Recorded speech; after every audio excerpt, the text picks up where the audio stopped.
This is Optimal Living Daily, episode 1437, Having Fun in the Pit of Despair, Part 2 by Steve Pavlina of stevepavlina.com, and I'm Justin Malik.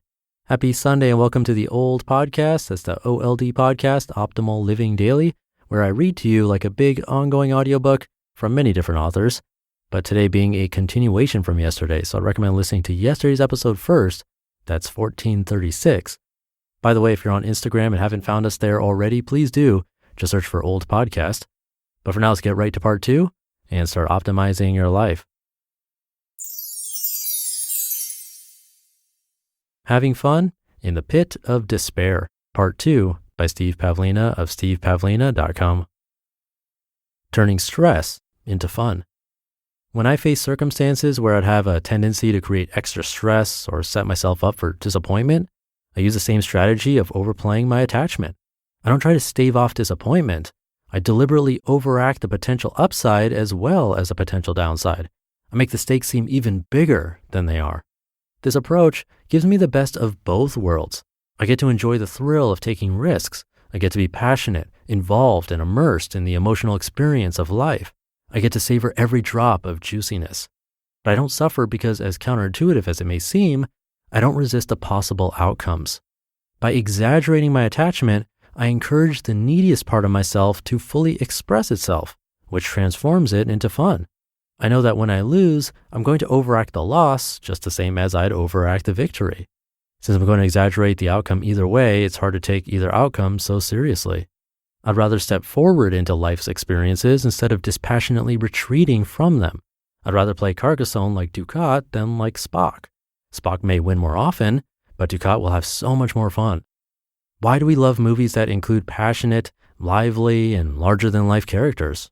I think it's because they express how some part of ourselves would really like to live.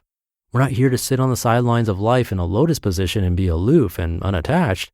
We're here to devour all the tastiness that life has to offer. We're here to relish the bitterness and the sourness of life, as well as the sweetness and savoriness. If you have a victory, celebrate the heck out of it. Let it be the greatest victory any human being has ever experienced. If you have a setback, celebrate the ridiculousness of it. Don't try to be aloof and dispassionate. Steamroll those mild feelings into the most absurdly overacted tragedy to ever befall a human. Then you'll grasp just how ridiculous it is to wallow in even mild disappointment. To the cosmos, your greatest disappointments are always a joke, so do your best to treat them as such. Celebrating the pit of despair. What if you're feeling attached to a specific outcome that hasn't been determined yet, such as desiring a specific relationship partner who may not share your desire? Go ahead and let yourself feel attached, but get out of that fuzzy gray zone between victory and defeat. Set yourself up for a true victory or a true defeat, just like I do when playing Carcassonne. Raise the stakes even higher. The way to stop making such a big deal out of defeat is to make defeat an even bigger deal. Stop trying to protect your vulnerable self by over-padding the seemingly safe middle. Delete the margin between a win and a loss. Even if you win or lose by only 1 point, let it be a tremendous victory or a crushing defeat. There's no other outcome. A favorite tool of cowardice is indirectness. The coward tries to prevent disappointment by only half risking, half asserting, and half committing.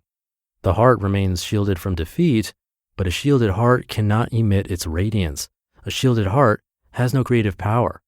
Drop the shields from your heart and take some real risks. You'll soon discover that life jumps at the chance to reward your courage, not necessarily with victory, but certainly with fun. When you dare and win, sing loudly of your glorious victories. And when you lose, and you will lose from time to time, then go ahead and make the sound of ultimate suffering until you're compelled to laugh at your ridiculousness. Make no mistake, if you shield yourself from taking risks, then you're the most wretched and miserable coward to ever walk the earth. After you set yourself up for a true victory or defeat, then play your very best game. Enjoy the full richness of the experience and revel in the soul-stimulating emotions that follow. Don't just try to come out ahead. Don your cloak and do your best to infiltrate the castle against insurmountable odds, rescue the princess, and ride off into the sunset. If you succeed, give the princess the most pure and passionate kiss the world has ever known. And if you fail, then go build a summer home in the fire swamp. You just listened to part 2 of the post titled Having Fun in the Pit of Despair by Steve Pavlina of stevepavlina.com. Thank you again to Steve. Really interesting perspective that I've never heard before. And it's cool that it fits with the whole model of this podcast, which is to hear different sides. Differing opinions are good because it allows you to try different ideas if they resonate with you, then see how it does. And if it doesn't work, then try something else. We have probably over 100 authors that contribute to our podcast. And if you ask them all the same question, I'm sure you'd get 100 different answers. That's all part of the fun. So take what you like. That's what these podcasts are for. But that'll do it for today and this weekend. And I'll be back tomorrow. So I'll see you there where your optimal life awaits.